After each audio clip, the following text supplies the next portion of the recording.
The interplay of happiness, ignorance, and friendship.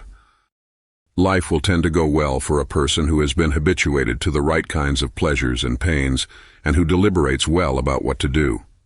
Unfortunately, this is not always sufficient for happiness, for although excellence might help one manage misfortunes well and avoid becoming miserable as their result, it is not reasonable to call someone struck with a major misfortune blessed or happy. N 1100b33, 1101-13.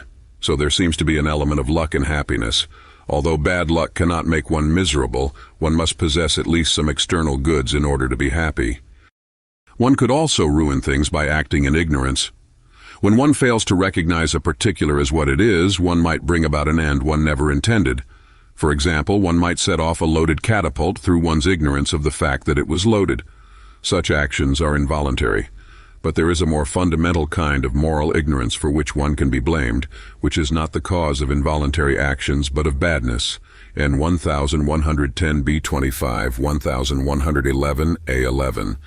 In the first case, one does what one does not want to do because of ignorance, so is not worthy of blame. In the second case, one does what one wants to do, and is thus to be blamed for the action.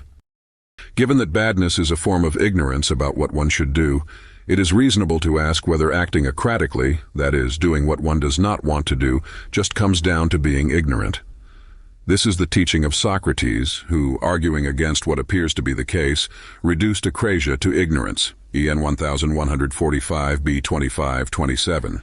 Though Aristotle holds that acrasia is distinct from ignorance, he also thinks it is impossible for knowledge to be dragged around by the passions like a slave.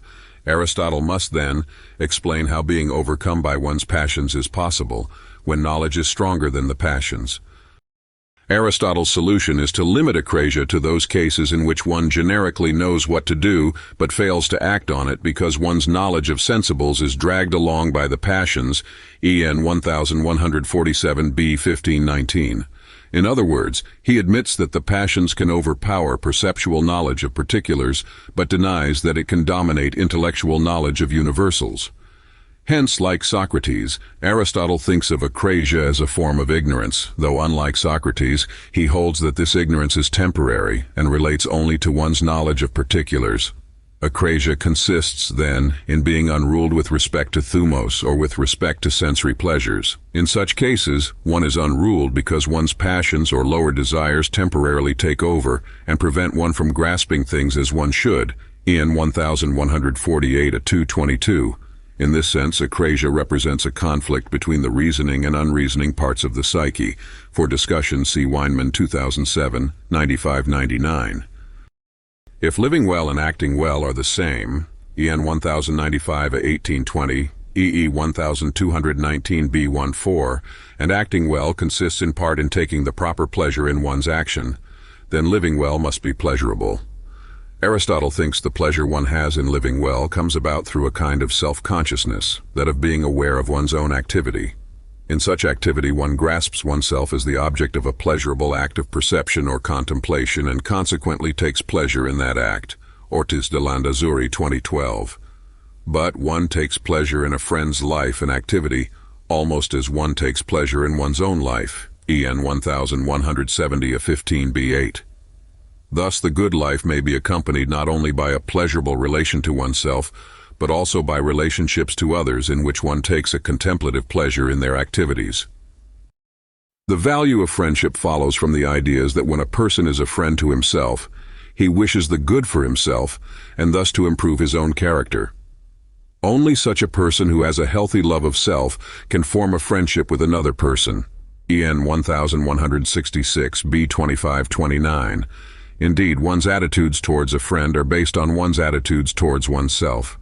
EN 1166-110, attitudes which are extended to another in the formation of a friendship. EN 1168b47. However, because people are by nature communal or political, in order to lead a complete life, one needs to form friendships with excellent people, and it is in living together with others that one comes to lead a happy life. When a true friendship between excellent persons is formed, each will regard one another with the same attitude with which he regards himself, and thus as an another self. N 1170 B519. Friendship is a bridging concept between ethics concerning the relations of individuals and political science, which concerns the nature and function of the state. For Aristotle, friendship holds a state together, so the lawgiver must focus on promoting friendship above all else. EN 1155 at 22-26. Indeed, when people are friends, they treat one another with mutual respect so that justice is unnecessary or redundant. EN 1155 at 27-29. Aristotle's ethics are thus part of his political philosophy.